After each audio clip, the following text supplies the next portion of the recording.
vestibular, sexto ano. Como eu falei para vocês na aula passada, que hoje eu iria terminar o assunto falando sobre as placas tectônicas. Lembrando a vocês que a aula passada foi sobre a deriva continental, tá? Então ainda dando continuidade ao mesmo tema, certo? Então aí vamos ter essa imagem aqui, que é o continente, né? Ou seja, ainda é a crosta continental.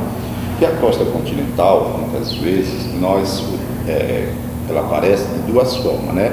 A crosta continental, como o próprio nome está dizendo, que é a parte do continente, né? Isso que é a parte sólida da Terra, que é aquelas terras emersas. Terras emersas são terras que estão acima do nível do mar.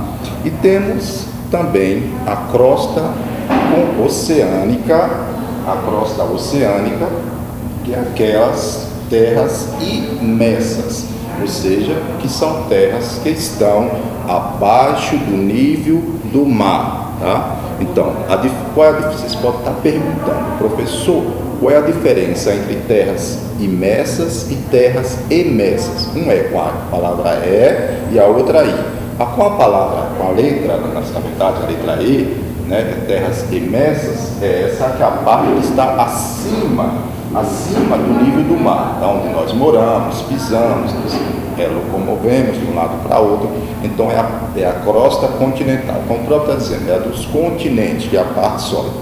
A outra que é a terras imersas, que são aquela que está abaixo do nível do mar. Então, ok? Então, em terras imersas. Então, a crosta, ela é uma só, e ao mesmo tempo nós chamamos da crosta continental, você já sabe que é aquela que está na parte acima do nível do mar, e a crosta oceânica é aquela que é abaixo do nível do mar. Então eu falei acima e abaixo do nível do mar. Acima a crosta continental e abaixo a crosta oceânica, tá? Que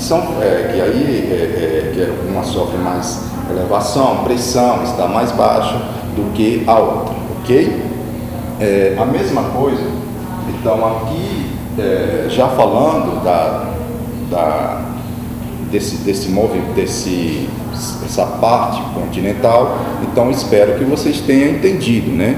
A diferença entre crosta continental e crosta oceânica, tá? Que é uma só, a diferença é que uma está acima do nível do mar e a outra embaixo do nível do mar. O próximo passo, agora nós vamos para as correntes de convecção. Isso. Correntes de convecção, tá? Correntes de convecção. O que é? A primeira coisa que eu quero que vocês entendam, o que são essas imagens aqui? Essa imagem, eu vou falar primeiro dessa. Aqui está essa imagem, ela representa o núcleo da Terra, tá? Ou seja, a terceira parte do interior do nosso planeta. Tá? Lembrando que nós estamos na crosta, no manto e depois no núcleo. Então, esse aqui seria o núcleo. Tá, então, professor, beleza, eu já entendi, já sei que aqui é o núcleo da Terra. Aqui em cima, eu tenho aqui um copo, né, uma vasilha, como se fosse está aqui transparente, mas se fosse com água. Igualzinho, aqui é só um exemplo para vocês entenderem. Então, imagine que aqui é uma vasilha para fazer o café ou fazer um arroz, ok? E aqui, então, e essa vasilha está em cima do fogão, está no fogão. E o fogo está aceso. Aí o que acontece quando a temperatura vai aumentando, né, da água até chegar o momento de ebulição, que vai chegar aí a 100 graus Celsius? Então ela vai começar a levantar fervura, né? Ela vai levantar fervura. Mas aí o que você pode estar perguntando, mas professor, e a outra do magma, o que é que tem a ver? O magma é a mesma coisa. Por estar muito quente, né? O magma está muito quente no interior do nosso planeta, eles vão circulando, então o magma vai circulando, né, igual a água. Exemplo aqui da água, vocês podem olhar, tem uma seta, pode olhar no módulo de vocês que tem uma seta, então está mostrando o sentido, como os gases, né, que vão, devido à temperatura, vão se movimentando, né, vão procurando aqui, andando em círculo, essa água, que aí fica mais fácil de vocês visualizar, né, de vocês entenderem, né? Mas não é para fazer isso em casa para olhar, não, perigoso. Só falando isso porque alguns já perceberam isso em outra oportunidade. Aqui no magma tem a mesma coisa. Aí ela vai circulando, que são chamados de correntes de convecção. Aí ela vai circulando até chegar o momento que ela vai procurar uma brecha ou uma lacuna para sair, né? Então o magma está tão quente, aí vai querer sair. Aí quando ele quer sair, ele vai procurar o ponto que tem uma lacuna. Aí onde que tem essa lacuna para que esse magma possa ser expelido, onde ele possa ser expelido, vai ser justamente no encontro de placas tectônicas, tá? Então vai ser no encontro das placas tectônicas. Então as placas, como já vimos em deriva, que elas se afastaram, depois elas se juntaram. Então ela se afastou, aí ela vai começar, então vai se afastar. Então o núcleo, né, que é esse material quente, que dá um magma, que é esse material quente, vai fazer com que as placas se afastem e vai o quê? Originar então um vulcão. Ah, mas professor, mas não tem uma placa tectônica que protege? Sim, né? Aí vamos eu mesmo voltar esse outro exemplo aqui. Quando vocês passam pela cozinha, que tem lá a panela de arroz, e tem a tampa, e aí com o vapor da temperatura, a tampa da panela não começa a trepidar, fica trepidando, balançando, né? Justamente lá no arroz fica trepidando, e aí dependendo do momento, se não baixar o fogo, vai até derramar, né? Vai derramar, vai sujar o fogão. A mesma coisa é com o vulcão, ele vai trepidar, balançar as placas tectônicas, né? Vai derramar, vai balançar as placas tectônicas e aí vai expelir esse material que nós o chamamos de magma, tá certo? Nós chamamos de magma. E aí, com essa trepidação das placas tectônicas, é o que nós chamamos, se for na crosta continental, chamamos de terremoto. Se for na crosta oceânica, chamamos de maremoto, tá? De maremoto. Nessa imagem aqui tem o mar, porque tem o oceano em cima, como exemplo aqui, porque são justamente nos oceanos que ocorre o maior número de maremotos do planeta Terra, então, da região do nosso planeta, onde ocorre o maior número de terremotos nos oceanos, certo? Nos oceanos. Aí por isso que temos os maremotos, e aí também pode ocorrer um tsunami, que são ondas gigantes, porque seria o sopro, antes do magma chegar aqui em cima, ele sai o ar, aí encontra o quê? Encontra a água, né? A água do oceano, e aí vai criar uma onda gigante que pode gerar catástrofe, né? Como já aconteceu na Ásia em 2004, né? Em dezembro de 2004, essa onda gigante gerada por um maremoto, né? Também o ponto onde vai originar o terremoto ou o maremoto é o que nós chamamos de epicentro. Então, o que é epicentro? Epicentro é o local de origem de um terremoto, certo? Então, espero que vocês tenham entendido aí as correntes de convecção, que nada mais simples, é só o sentido do magma, como ele circula, né, devido à temperatura, tá? Que chega aí a 6.000 graus Celsius. Tá? Outro exemplo também, falando de temperatura, quando a água começa a entrar em ebulição, na fervura, é que ela atinge aí os 100 graus Celsius. Aqui no núcleo da Terra, a temperatura é, em geral, de 6.000 graus Celsius. É muito quente, como vocês podem ver. Ok? Agora, eu espero que vocês tenham entendido corrente de convecção, como que funciona, o que é. A gente vai agora para o primeiro movimento de placas tectônicas, que é o convergente, certo?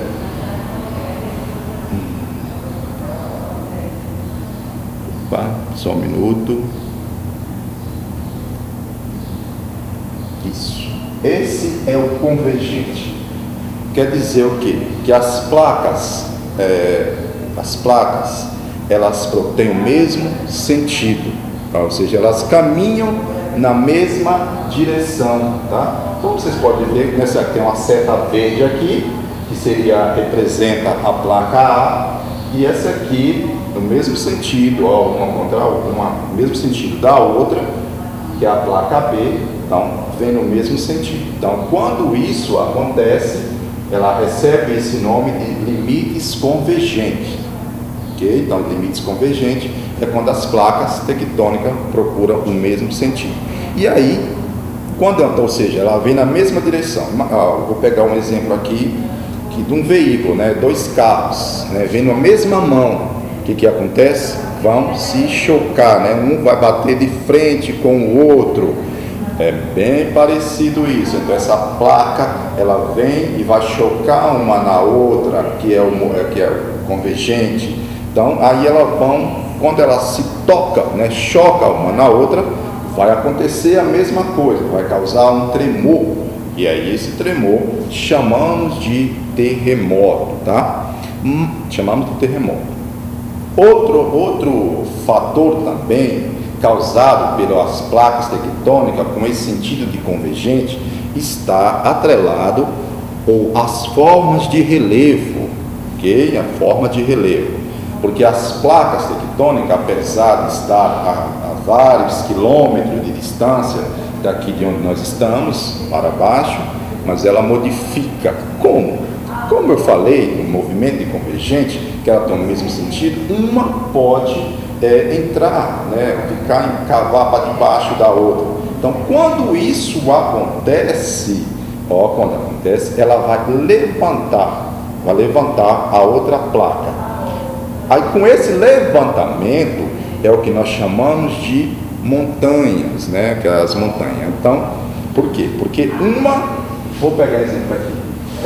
Essa placa A, ela ficou embaixo da placa B, tá? Então ela vai levantar, aí você vê que a placa B já está acima do nível do mar, né? Já está com uma altitude maior, tá? A altitude é a altura em relação ao nível do mar, então ela já ficou mais alta. E ela pode crescer, tá? E ela pode ganhar mais altitude. Por exemplo, as Cordilheiras dos Andes, né? Estou falando aqui de montanhas que ainda estão crescendo, tá? Estão aumentando. As Cordilheiras dos Andes, professor, onde que é isso? Fica aqui, no Chile, na Bolívia, né? Aqui na parte oeste do Brasil, né? São países que fazem fronteira, que são vizinhos do Brasil. O Chile não faz fronteira com o Brasil, tá? Mas os outros fazem. E aí tem essa cadeia de montanha que chamamos de cordilheiras. Só para lembrar vocês que cordilheiras é o quê? É o coletivo de montanhas, ok? Cordilheiras é o coletivo de montanhas. Aí essas Cordilheiras dos Andes, ela está crescendo. Por quê? Porque nós já vimos que o Brasil encontra na placa americana. O Brasil se encontra na placa americana e os outros na placa de Nazca, principalmente a de Nazca, que é onde está a Bolívia, o Equador, bem no limite ali do Oceano Pacífico, e aí faz com que essas montanhas cresçam. Tá? Então essa montanha, aí como eu falei aqui, as Cordilheiras dos Andes, ela cresce. É poucos centímetros, tá? Poucos centímetros, mas está aumentando. Também são as cadeias montanhosas do Havaí. O Havaí, para quem não sabe, é uma ilha que se encontra no Oceano Pacífico também, né? E é completa aí o ciclo de 50 estados norte-americanos, ou seja, o Havaí pertence aos Estados Unidos. O Havaí, que é uma ilha, também cresce, ok? Mas também, vou falar para vocês também, cuidado, mas nem todas, se vocês olharem para uma serra ou uma montanha, nem todas têm esse ritmo de crescimento, são algumas, tá? Se você olhar aqui para o relevo brasileiro, se for estudar as elevações de altitude do relevo brasileiro, nenhuma se enquadra nesse sentido que eu estou falando aqui de crescimento. Pelo contrário, elas tendem a diminuir de tamanho, tá? Elas apenas diminuem de tamanho e não crescem, como eu estou falando. É só quando as placas tectônicas fazem esse movimento de convergente, beleza? Então espero que vocês tenham entendido. Aí nós vamos agora falando do primeiro. Então esse foi o primeiro movimento da placa tectônica convergente, tá? Quando eles têm o mesmo sentido.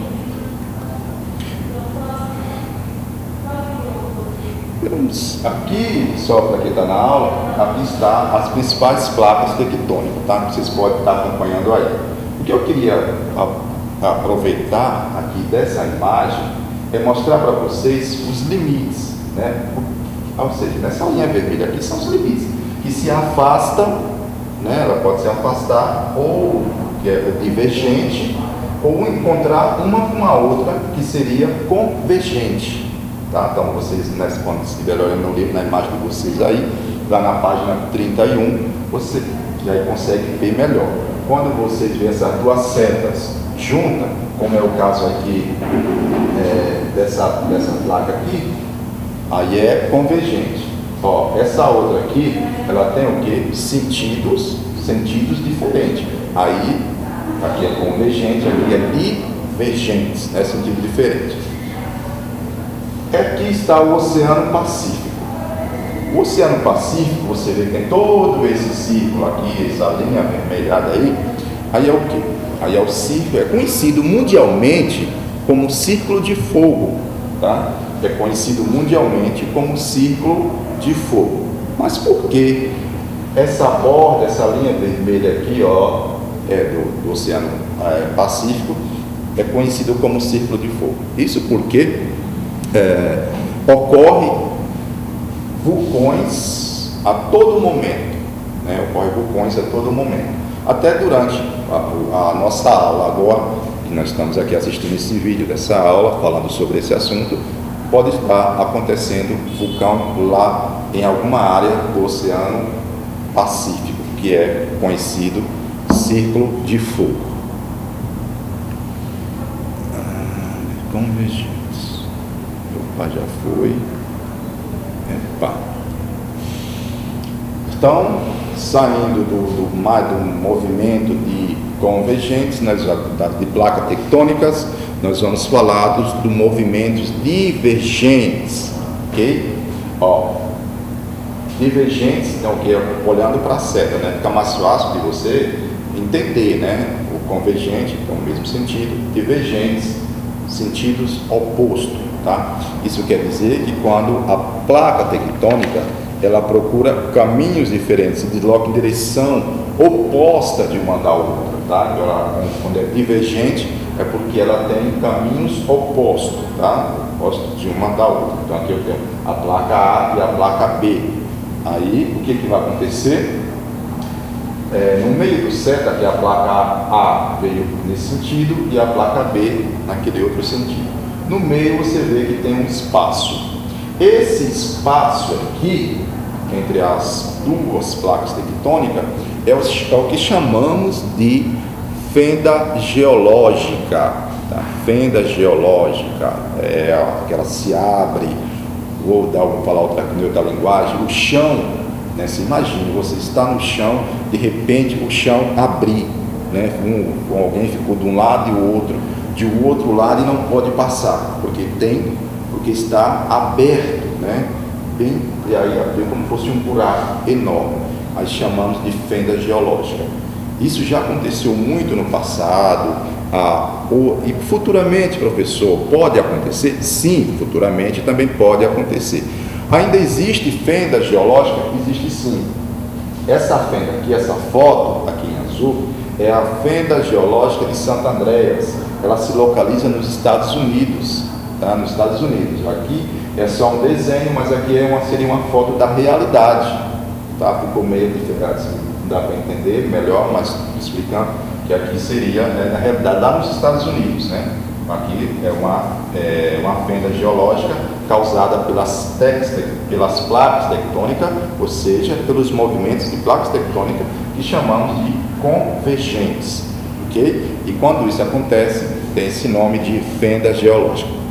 E aí, você pode estar perguntando, Mas professor, mas por que esse nome de fenda? Vocês já ouviram a chave de fenda, né? Vê que ela é um risquinho, né? Diferente da outra chave estrela, né? Que são quatro lados.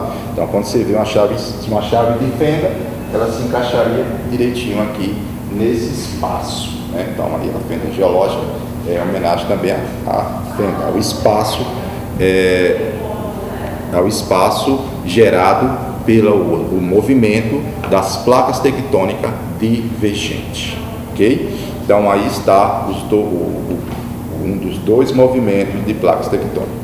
E o terceiro movimento é o transformante. Deixa eu voltar aqui, é o movimento transformante. Acho que não tem.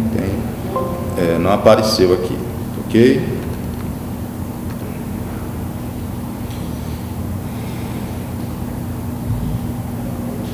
Desse transformante, ela se desloca totalmente, né, e provoca atrito, né? Então ela fica, o transformante, ela se desloca totalmente e vai provocando atrito, né? Vai arrastando uma na outra.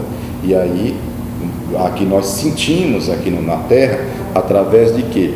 Do que nós chamamos terremoto ou maremoto. Professor, como é que é sentido? Como é sentido esses movimentos aqui, para saber a intensidade do terremoto?